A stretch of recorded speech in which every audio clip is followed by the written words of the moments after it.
البطولة دي حلوة أوي يا جماعة. البطولة دي حلوة أوي وفيها مواقف كتيرة أوي وفيها أطراف كتيرة أوي، معرفش إيه اللي أقحمها وإيه اللي دخلها في الموضوع، بس ما علينا، هيخش معانا الفرحة.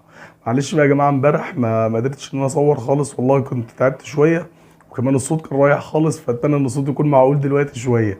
النهاردة بقى نبدأ الحفلة بالألماني، كله هيجي بالدور إن شاء الله، الفيديوهات النهاردة هتبقى كتير بإذن واحد أحد، وهنرد على كل الأطراف اللي أقحموا نفسهم. بس المرة دي يعني إيه، هاخدها فيديو فيديو. فالفيديو ده هيكون رد على مين؟ على الالماني. المشجع الالماني انا عايز بس اقول له كلمه واحده بس دلوقتي سريعا، او كلمتين، وبعد كده اخش بقى على طول على ايه، على الرد بقى بعد كده. اول حاجه احب اقول له حمرا. واحد يقول لي ايه دي اللي حمرا يا عم احمد؟ اقول لك يا حبيبي، بطوله افريقيا حمرا، الحمد لله اهلاويه. الرد التاني بقى ايه بقى؟ رد يعني عم الكلاحه في مصر، عم الكلاحه في كل لعيبه مصر كلها، بتاع طبعا طاهر. اوه ستلنا، ستلنا لنا لنا ستلنا. وبعدين وحضرتك صحيح زعلان من احمد، من الكابتن احمد شوبير ليه؟ طلع بيقول لك بعد الحفله اللي عملوها عليه ان الكابتن احمد شوبير قال لي يا معرض. طب انت زعلان ليه؟ وعلى فكره هو مش بيشتمك، هو بيوصفك، اصل ده وصف اللي انت عملته. اصل انت رحت، مش انت اللي سافرت من المانيا لحد المغرب عشان خاطر تعرض للوداد؟ فالراجل وصفك وقال لك يا معرض. بس اجمد لقطه بقى في الحفله لما راح لبتاع الامن بيقول له انا عايز اسم الشخص اللي شتمني دوت، وعايز بياناته، قام كابتن سيد عبد الحفيظ قايل له اسمه المترجي.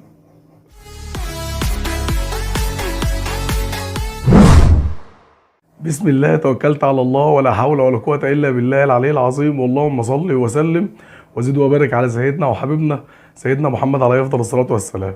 زي ما قلت لكم مش هلحق طبعا ان انا لو عملت فيديو لكل الناس اللي كانت موجوده والاجواء بتاعه البطوله والاطراف كتير اللي دخلت، للاسف الفيديو هيبقى طويل جدا جدا جدا. فانا قلت ناخدها واحده واحده كده على الرايق. يعني تابع معايا بقى الحفله يا صاحبي، فاهمني، عشان كله هياخد حقه ان شاء الله، وكله بالدور باذن واحد احد، كله بالدور. نخش بقى على المشجع اللي لا مؤاخذه الماني، اللي كان جاي منين؟ لا مؤاخذه المانيا، قطع مسافه من المانيا لحد المغرب كرها بس في الاهلي.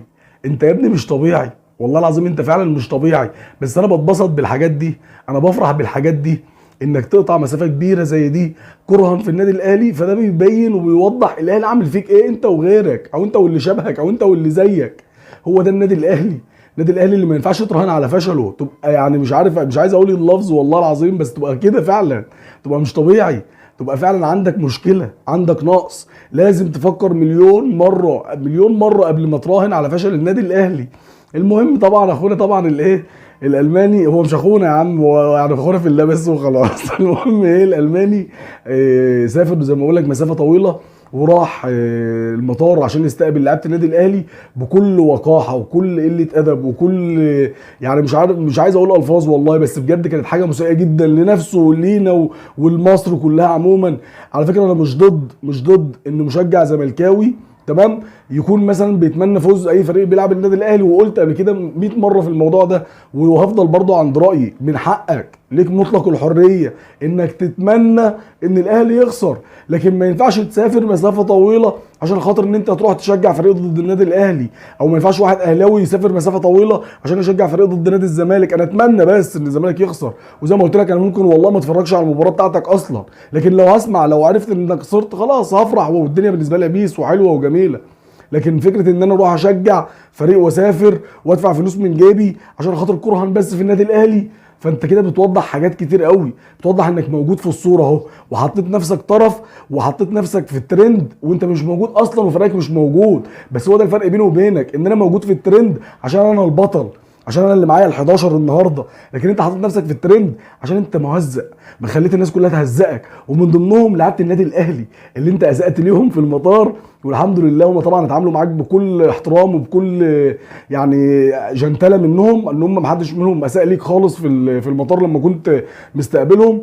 محدش عبرك خالص، محدش رد عليك خالص، غير واحد بس، كابتن سيد عبد الحفيظ الحراق، اللي وصلك يعني ما وصلكش حتى، بس هو ضحك الضحكه ديت خلاص يعني لخصت حاجات كتيره قوي، لخصت حاجات، يعني حاجات كتيره جدا في ضحكه واحده بس، ومحدش اتعرض لك خالص. بس بعد المباراه بقى حماده تاني خالص غير حماده الاولاني. حماده الاولاني كان الرجاله مركزه وعايزه تكسب المباراه، وناس بتاعت كوره، ناس عايزه كوره، مالهمش علاقه باي حاجه تانية، خلصوا الكوره وخدوا البطوله، فاقولك وحظك الوحش انك قابلتهم تاني في المطار.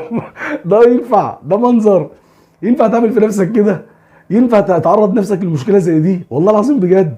شفت اللعبه عملت في ايه؟ اللعبه يعني دوخته. وبصراحه الجاحد طبعا فكره في الافكار ركب حته اغنيه على الفيديو دوت، اقسم بالله موت اللي هي بتاعت اتفضل من غير ما ترد وياك تتجنن وتعود وسلم لنا بقى على التروماي. هو ده التروماي، هو ده التروماي. اهو انت كده اشتريت التروماي. لما تبقى عايز تتحدى النادي الاهلي يبقى انت بتشتري التروماي، لما تبقى عايز النادي الاهلي يخسر يبقى انت بتشتري التروماي. وارد الاهلي يخسر، بس الطبيعي والمنطقي ان الاهلي هو اللي يفوز باي بطوله على اي منافس في اي ارض. ده الطبيعي والمنطقي. اي حد بيفوز على النادي الاهلي بيفوز لاسباب كتيره قوي، من ضمنها زي اللي حصل السنه اللي فاتت، مباراه واحده يا باشا معلش بس النهائي كده وهنلعبه في ملعبنا. حد ثاني يلعبك الساعه 3 العصر في ارض غيط، يلعبك في عز الحر. هي دي الظروف اللي الاهلي بيخسر فيها. وارد برضه يخسر في الظروف العاديه على فكره بالمناسبه، بس ساعتها لما هتحصل احنا مش هنزعل. لما نخسر بكوره وبشرف احنا مش هنزعل، لكن بالاجواء ديت فرحتنا بتبقى كبيره عشان كده، عشان خاطر كله بيحاول يعرقل. فانت يا صاحبي زي ما بقول لك كده ايه، انت اشتريت الايه؟ الترماي. انت لما تنافس على فشل الاهلي يبقى انت كده بتشتري الترماي، واللي حصل معاك في المطار ده اقل حاجه ربنا يردها لك، عشان هو دوت فعلا اللي هو يعني الدعوه بتاعت ايه؟ اللهم اجعل كيدهم في نحرهم. هو ده اللي اترد. سبحانك يا رب. واقف لي فرحان في المطار وتقول لي وداد يا رب 4 ومفيش حكام من مصر واتحاد مصر. ايه واتحاد ايه؟ انت ما انت لو بتفكر ب 3 جنيه هتعرف انك اصلا واخد اخر دوريين يا اذكى اخواتك باتحاد الكوره دوت وبالحكام المصريين دول اللي انت بتقول مش موجودين. وعامه ده برضه دليل الحمد لله ان الاهلي بيفوز بافريقيا بعرقه، لانك بتقول ما فيش حكام من مصر وما فيش اتحاد كوره، فالحمد لله بقى ده اعتراف منك بان احنا بناخد بطولاتنا الافريقيه بعرق ومجهود. نيجي بقى لاتحاد الكوره، زي ما قلت لك اتحاد الكوره والحكام اللي من مصر دولت هم اللي مكسبينك دوريين، اخر دوريين ورا بعض. وانت كنت بتروح في افريقيا بقى اللي ما فيهاش حكام من مصر واتحاد كوره، كنت بتروح تطلع حصاله يا الماني، فاهمني؟ وانا كنت بروح اطلع النهائي، اوصل النهائي في السنتين ورا بعض، خدت بطوله والبطوله اتسرقت مني. فهو ده انتوا عايشين وهم كبير قوي، عايشين وهم كبير قوي يا الماني. انا مش عارف انت هتفوق منه يا الماني امتى، هتفوق منه امتى بجد. ركز في فرقتك يا الماني، خليك في فرقتك يا الماني وشجع فرقتك يا الماني. ده انت ما سافرتش يا الماني من المانيا لمصر عشان خاطر تشجع فريقك وهو بيلعب في دوري المجموعات اللي طلع منها.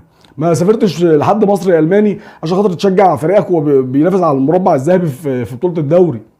ما سافرتش ورا فريقك يا الماني وانت بتشوفه وهو بيخسر قدام الاهلي السوبر. ما سافرتش ورا فرقتك يا الماني وهو بيخسر من بيراميدز في الكاس وبعد كده احنا نفوز على بيراميدز وناخد منه الكاس. ما شفناكش يا الماني سافرت لمصر وقلت لهم يا جماعه لا روحوا العبوا الماتش بتاع السوبر ما تخافوش منهم، وسبتهم ينسحبوا وخافوا مننا يا الماني. انتوا يا ابني عايشين اقسم بالله وهم مش موجود في الدنيا الا في دماغكم انتوا بس. وعامه انا ببقى فرحان بكده، خليكم دايما كده. طول ما انتوا كده احنا ان شاء الله هنفضل كده برضه ماشيين بالبطولات، وهنفضل ناخد البطولات وانجازات، وتاريخ هيفضل يتكتب من هنا لحد اخر العمر ان شاء الله اذا كان في العمر بقيه. فهو ده الفرق بيننا وبينك يا الماني، انك موجود دلوقتي للتريقه والسف والضحك. احنا موجودين كابطال عشان احنا رقم 1 في القاره دي. القاره دي اصلا بتاعتنا باسمنا، مكتوبه كده باسم النادي الاهلي، باسم النادي الاهلي.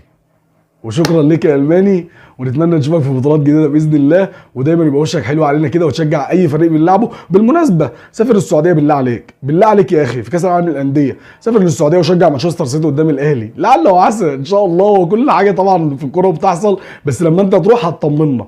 فروح كده شجع مانشستر سيتي قدام الاهلي ان شاء الله لما نقابله باذن واحد احد، ونعمل المفاجاه باذن الله في كاس العالم للانديه، وكل جماهير النادي الاهلي تكون فرحانه باذن الله، وانت هيفضل يتحفل عليك كده ويتصفى عليك ويتعمل عليك دايره واتفضل من غير ما ترد.